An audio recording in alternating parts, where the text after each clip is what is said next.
আসসালামু আলাইকুম। আজকে পড়াবো দশমিক ভগ্নাংশ সংক্রান্ত যেগুলো ছিল বা ফার্স্ট টার্মিনালে যেগুলো দিয়েছিলাম। ফার্স্ট টার্মিনাল এক্সামের জন্য যেই সিলেবাসটা দিয়েছি দশমিক ভগ্নাংশ সংক্রান্ত সেগুলো পড়াবো আজকে। তো এখানে কিছু দশমিক ভগ্নাংশের যোগ বিয়োগ রয়েছে আর দশমিক ভগ্নাংশের গুণ সেগুলোই রয়েছে। দশমিক ভগ্নাংশের সঙ্গে 100, 1000, 10,000 এইগুলো গুণ বা ভাগ আকারে রয়েছে। অন্য দশমিক সংখ্যার সঙ্গে আর একটা পূর্ণ সংখ্যা বা অন্যান্য দশমিক ভগ্নাংশ গুণ করতে হবে এরকম নেই, আপাতত এখানে নেই। তাহলে প্রথমে দেখো দশমিক ভগ্নাংশগুলোর মধ্যে ছোট বড় কোনগুলো তা হিসাব করতে হয়, তাই তো? তো দশমিক ভগ্নাংশ ছোট বড় তা জানার জন্য আমার যদি বেশ কয়েকটা দশমিক ভগ্নাংশ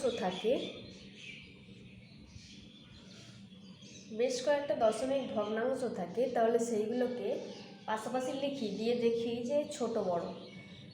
এবং দশমিক ভগ্নাংশর প্রথমে দেখতে হয় দশমিকের আগের সংখ্যাগুলো কার সবচেয়ে বড় বা কার সবচেয়ে ছোট।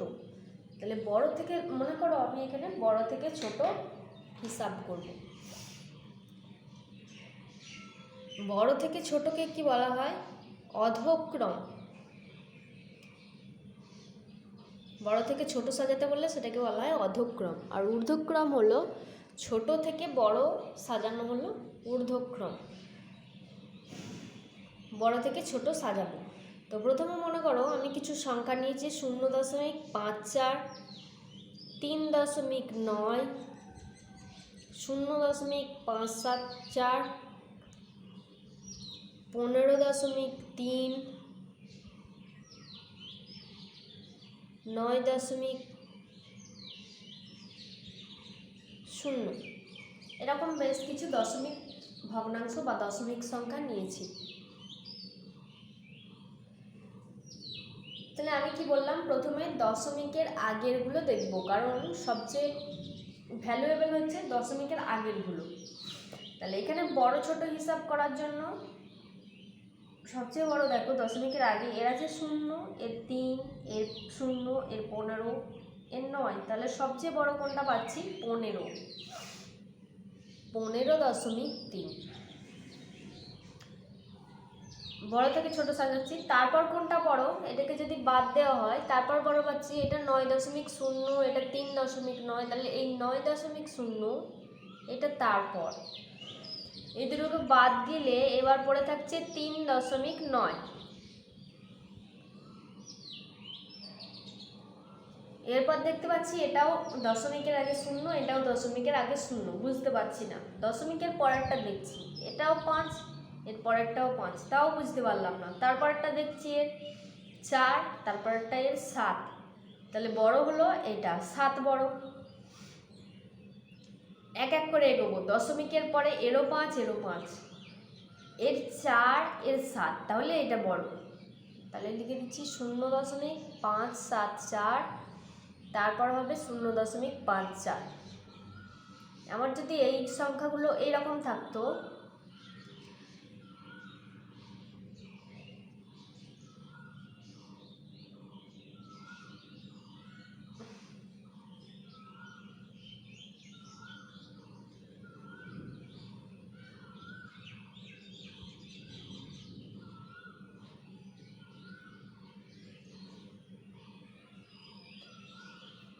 মনে করো এই কটা সংখ্যা রয়েছে, তাদের মধ্যে বড় থেকে ছোট হিসাব করতে হবে। আমি লিখবো যেরকম লিখতে হয় যে বড় থেকে ছোট হিসাবে সাজিয়ে পাই বা অধক্রমে সাজিয়ে পাই। তাহলে অধক্রম কি হবে? বড় থেকে ছোট। এখানে বড়, প্রথমে দশমিকের আগেরগুলো দেখব। দশমিকের আগে 0 রয়েছে, এরও 0 রয়েছে, এরও। তাহলে বুঝতে পারছি না। এরপর দশমিকের পরেরগুলোকে দেখব।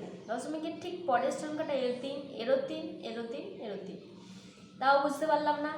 এরপর এর তারপরের সংখ্যাগুলো 7, এর 7, এর 7, এর 8। তাহলে এইটা সবচেয়ে বড়।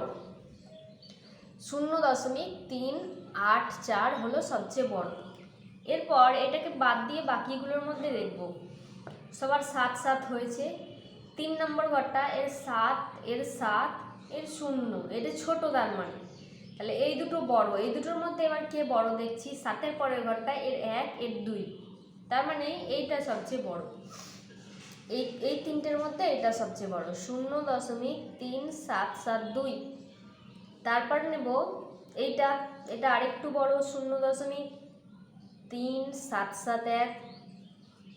0.3709 এটা সবচেয়ে ছোট। এই যে দশমিক সংখ্যাগুলো বলা হচ্ছে, এই দশমিক সংখ্যাগুলোকে এরকমভাবেই কথায় লিখতে হয়। এই যে এখানে মনে করো এইটা,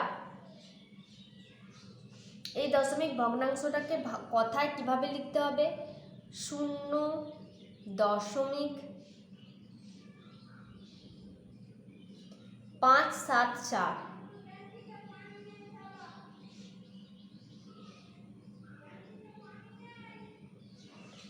দশমিকের পরের ঘরগুলোকে প্রত্যেকটাকে ভেঙে ভেঙে বলতে হয়, অথবা দশমিকের ঠিক পরেরটা হচ্ছে দশাংশ, তারপরটা শতাংশ, তারপরটা সহস্রাংশ, এইভাবে বলতে হয়, ঠিক আছে।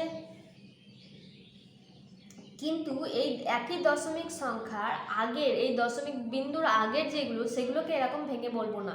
যদি এরকম থাকতো,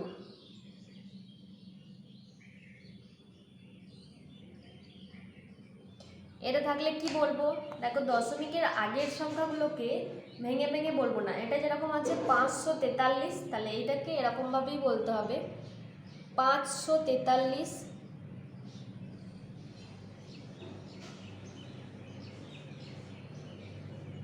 তারপর দশমিক বিন্দু আছে, সেহেতু আমাকে দশমিক লিখতে হবে 3-9, এরপর ভেঙে ভেঙে বলতে হবে 3-9 বা 3.9 সহস্রাংশ, জাস্ট 3-9 লিখে দেবো, তাও হবে। যেমন 3-9 এগুলোকে যেমন অনেক ক্ষেত্রে তোমাদের কেউ 543, 500টা, এই 5টা 5 না বানান করে না লিখে এরকম 5 তালবস্যয় ও কাশ্য লিখে দেয়, এটা কিন্তু ঠিক নয়। কথায় লিখতে গেলে পুরোটাকে এরকম কথায় বা ভাষায় লেখা হলো। এবার তোমরা জানো এটা স্থানীয় মানে বিস্তার করা। স্থানীয় মানে তোমরা ক্লাস 5-এ শিখেছিলে, স্থানীয় মানে ক্লাস 4-এ শিখেছিলে স্থানীয় মানে বিস্তার করা শুধুমাত্র পূর্ণ সংখ্যার ক্ষেত্রে, এরকম হয়তো দশমিক সংখ্যা ছিল না। তো এটাকে যখন স্থানীয় মানে বিস্তার করা হচ্ছে,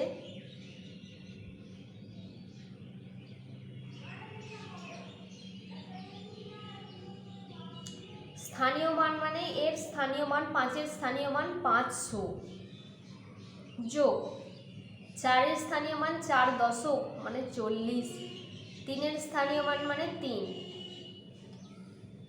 তারপর দশমিক বিন্দু আছে, দশমিকের জন্য এবার সব ভগ্নাংশে ভগ্নাংশে। 3-এর স্থানীয় মান কি দশাংশ, তাই 3/10। 9-এর স্থানীয় মান শতাংশ, তাহলে 9/100। তাহলে স্থানীয় মানে বিস্তার করা হয়ে গেল।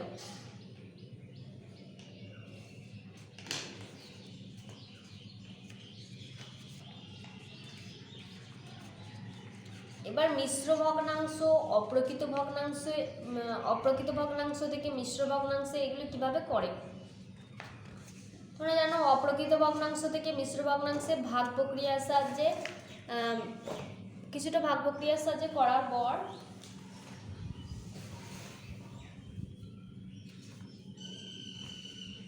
তারপর সেটাকে ভগ্নাংশ আকারে লিখে দিতে হয়, যেমন দেখায়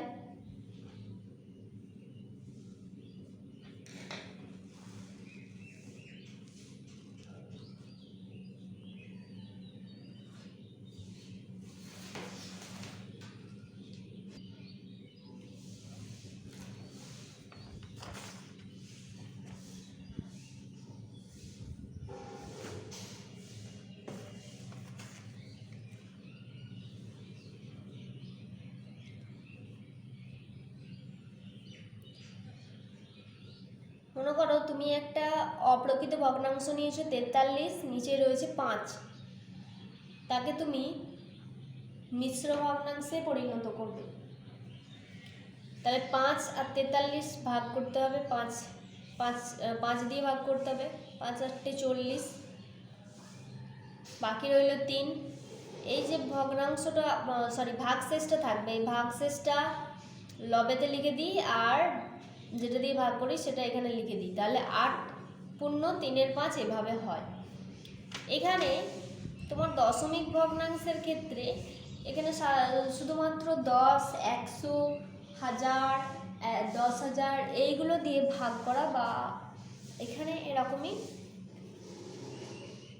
অপ্রকৃত ভগ্নাংশ থেকে মিশ্র ভগ্নাংশে করা আছে। মনে করো 25/10 আছে, তাহলে কি করতে হয়, 25/10, 25টা লিখলাম, 10-এর নামটা 10 দুগুণে 20 হয়, ভাগ শেষ হচ্ছে 5, তাহলে 2 পূর্ণ 5/10 এইভাবে হয়। তাহলে 25/10 একে আমরা 2 পূর্ণ 5/10 হিসাবে লিখতে পারি। আবার একটা পূর্ণ সংখ্যা 2 আর 5/10 এই দুটোর যোগফল আকারেও লিখতে পারি। এবার লিখলাম 2 যোগ 5/10 মানে কি, 10 দিয়ে কোনো কিছু ভাগ বা গুণ, 10, 100, 1000 এই সমস্ত সংখ্যাগুলো দিয়ে গুণ বা ভাগ করা খুব একটা শক্ত নয়। 5 দিয়ে ভাগ করা মানে দশমিক বিন্দু বাঁ দিক 10 এই সংখ্যাগুলো দিয়ে ভাগ করা মানে দশমিক বিন্দু বাঁ দিকে সরবে। তাহলে 5-এর দশমিক বিন্দু কোথাও নেই, মানে 5-এর ঠিক এইখানটায় রয়েছে। তাহলে দশমিক বিন্দু এখানে একটি শূন্য, তাই 1 ঘর এগোবে, তাহলে 5-এর আগে চলে এলো, 1 ঘর আগে। এবার যোগ করে দিলে পারবো 2.5, তাহলে এইভাবে করতে পারবো।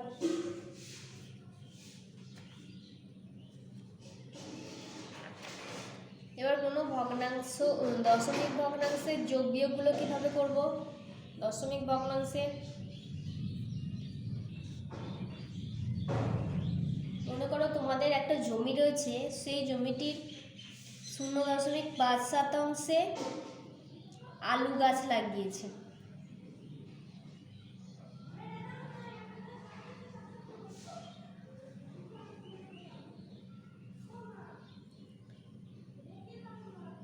আর 0.39 অংশে সর্ষে গাছ লাগানো হয়েছে। তাহলে মোট কতটা অংশে চাষ করা হয়েছে আর কতটা পড়ে রয়েছে, চাষ করা মোট কতটা অংশে হয়েছে, তাহলে এটা যোগ করতে হবে। আচ্ছা, যে কোনো জিনিস যোগ করবার জন্য এখানে দশমিক বিন্দুর যোগ করার জন্য ঠিক দশমিকের তলায় দশমিক আনতে হয়, দশমিকের আগে পরের সংখ্যাগুলো কোনো প্রকার চেঞ্জ না হয়ে যায়। এবার দেখো পরপর যেরকম আছে যোগ করব, 9 আর 7 যোগ আকারে আছে, 9 আর 7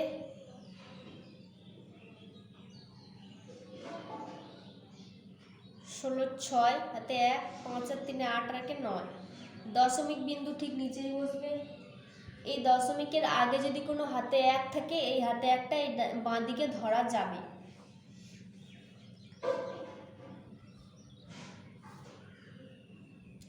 তাহলে মোট চাষ করা হয়েছে 0.96 অংশে চাষ করা হয়েছে। বাকি পড়ে রয়েছে কতটা,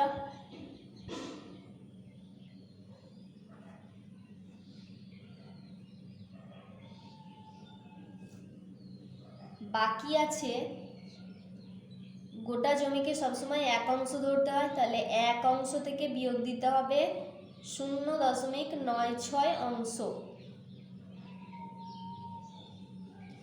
1 অংশ এবার বিয়োগ করব কি করে, 1-এর পাশে তো কোনো দশমিক নেই, তাহলে বিয়োগ করব কি করে, সবসময় দশমিকটাই ডান দিকে থাকে। তাহলে 1-এর যখন কোনো সংখ্যাতে দশমিক থাকে না, তার মানে এই সংখ্যাটা ঠিক ডান দিকে থাকে, তাই তো। 1-এর এখানটা দশমিক, এবার তলায় বিয়োগ করছি, দশমিকের তলায় দশমিক বসাচ্ছি, দশমিকের আগে 0 আছে বসাচ্ছি, দশমিকের পরে 9, দশমিকের পরে 6 বিয়োগ করব, উপরে কিছু নেই মানে 0 দিয়ে দেব, দিয়ে বিয়োগ করব। 6 কতই 10, 4-এ 10, হাতে 1, 9 আর 1-এ 10, 10 আর 10 মিলে গেল 0। এই যে হাতের একটা আছে এই দিকে ধরতে পারবো, এই 0 আর 1 1 1 মিলে গেল 0। দশমিক বিন্দু ঠিক দশমিক বিন্দু নিচে বসে গেল, তাহলে হলো 0.04 অংশ।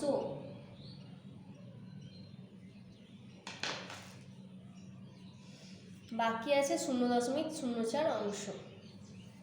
তাহলে এইভাবে যোগ বিয়োগ করতে পারবে। যোগ বা বিয়োগের ক্ষেত্রে কি বললাম, একটা প্রসেস ভালো করে মাথায় রাখতে হবে যে দশমিক বিন্দুগুলো পরস্পর ঠিক নিচেই থাকে, তলায় তলায়, তাহলে যোগ করাটা ঠিকঠাক হয়ে যাবে, যোগ বা বিয়োগ করাটা। আর বিয়োগ করার উপরে যদি কোনো এরকম দশমিক বিন্দুর পর কোনো দশমিক বিন্দু না থাকে বা দশমিক বিন্দুর পরে কোনো সংখ্যা না থাকে, তখন এইগুলোকে উপরেগুলোকে 0 ধরবো, দিয়ে এরকম 6 কতই 10 ধরে বিয়োগ করছি। যদি এখানটায় শূন্যগুলো না ধরতে তখন কেউ কেউ 6 9 নামিয়ে দিতে, এতে কিন্তু ভুল হয়ে যেত, মান ঠিকঠাক আসতো না।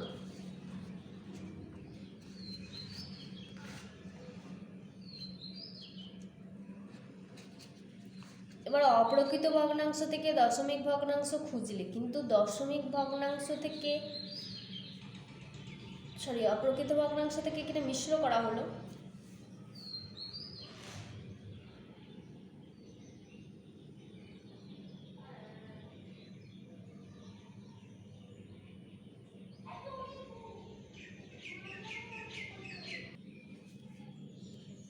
দেখো এখানে বিয়োগটা কি বলেছিলাম, আর একবার বলে দিই, 1 থেকে বিয়োগ যাচ্ছে 0.96।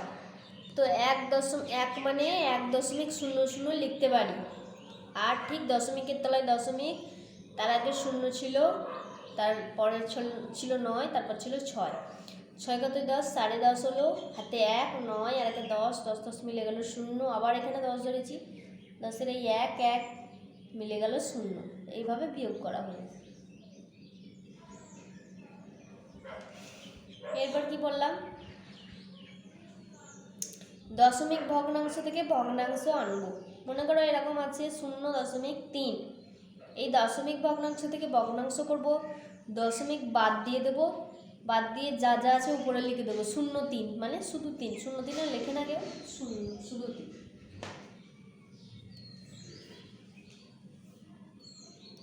নিচেরটা হবে দশমিকের জন্য 1, দশমিকের ডান দিকে কটা ঘর রয়েছে, একটা, তাই একটা 0। আর একটা তাহলে দেখায় 0.05, দশমিক বাদ দিয়ে যা যা আছে উপরে লিখে দেবো 0.05, 0.0গুলো কেউ বাঁ দিকে লেখে না। দশমিকের জন্য 1, দশমিকের ডান দিকে 1 2 দুটো ঘর রয়েছে, তাই দুটো 0। মনে করো এরকম রয়েছে 22.4, তাহলে কি করব, দশমিক ছাড়া যা যা আছে উপরে লিখবো বলেছি, নিচেই হবে দশমিকের জন্য 1, দশমিকের ডান দিকে একটা 0 বসিয়ে দিলাম, হয়ে গেল। এটা হয়ে গেল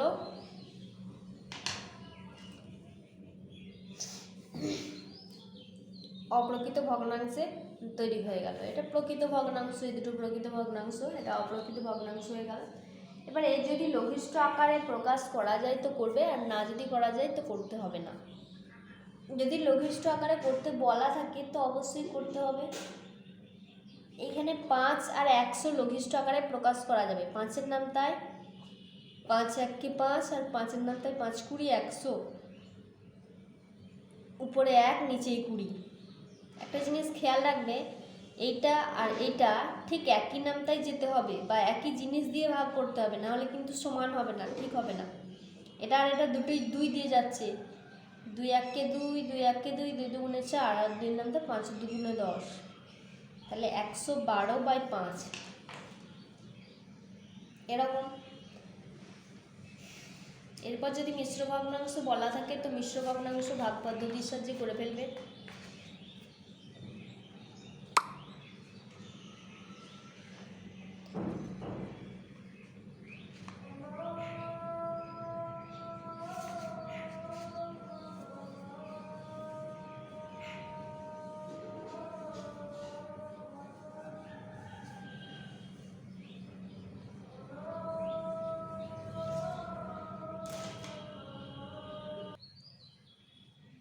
এরপর দেখাবো কোনো দশমিক বিন্দু বা এমনি পূর্ণ সংখ্যায়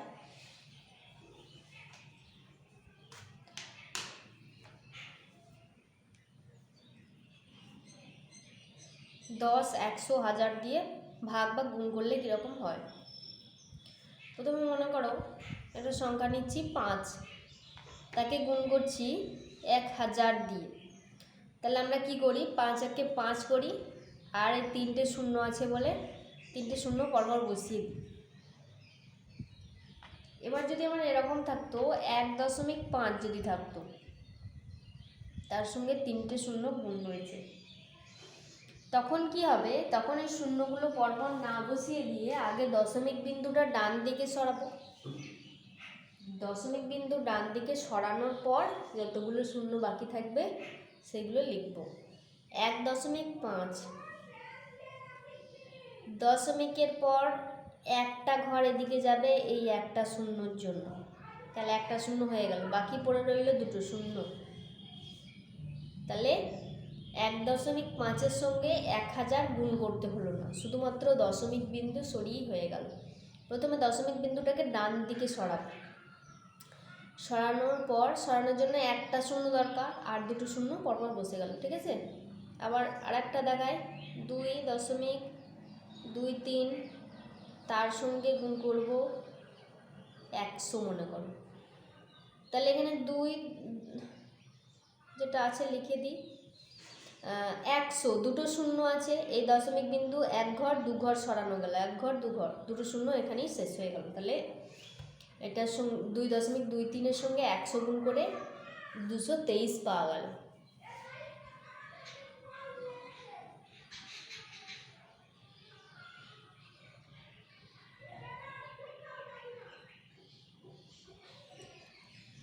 তারপর এবার যদি ভাগ করা হয়, মনে করো 5কে ভাগ করা হচ্ছে 100 দিয়ে, তখন কি হবে, এবার দশমিক বিন্দু বাঁ দিকে সরবে। যখন ভাগ করা হয় তখন দশমিক বিন্দু বাঁ দিকে সরে। এক্ষেত্রে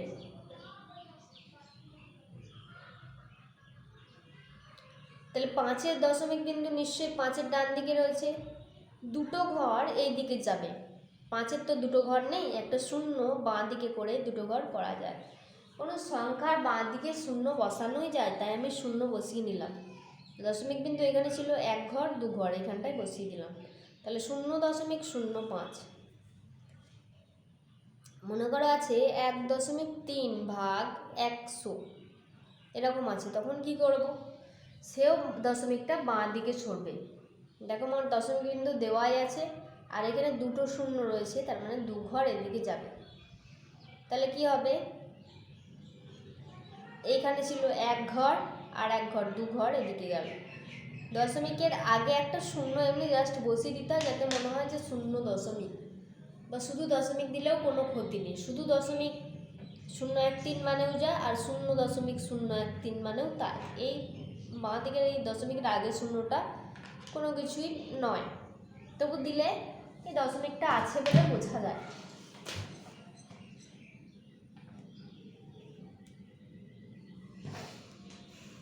তারপর যদি এরকম থাকতো 120 ভাগ 1000, তখন কি করব, দেখো দশমিক বিন্দু ক ঘর সরবে, কোথাও দশমিক বিন্দু নেই, মানে এখানে ছিল দশমিক বিন্দু 1 2 3 ঘর সরবে, এক ঘর দু ঘর তিন ঘর, এইখানটায় সরলো, তার আগে শূন্য হয়ে গেল। 0.10টা দিতেও পারো, আর ওই লাস্টে শূন্যটা না দিলেও চলে। দশমিকের পরে সংখ্যাগুলোর মধ্যে যদি লাস্টে শূন্য থাকে সেটা না দিলেও চলে।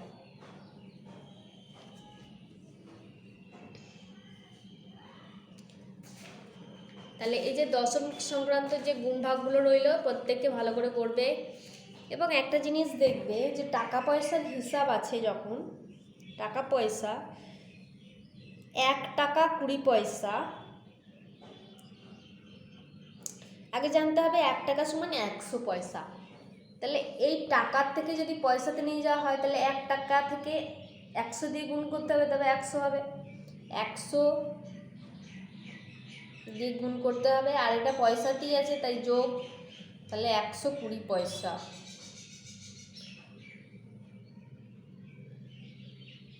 কিন্তু যদি এবার পয়সাতে থাকে, টাকায় নিয়ে যেতে হয়, তখন কি হবে?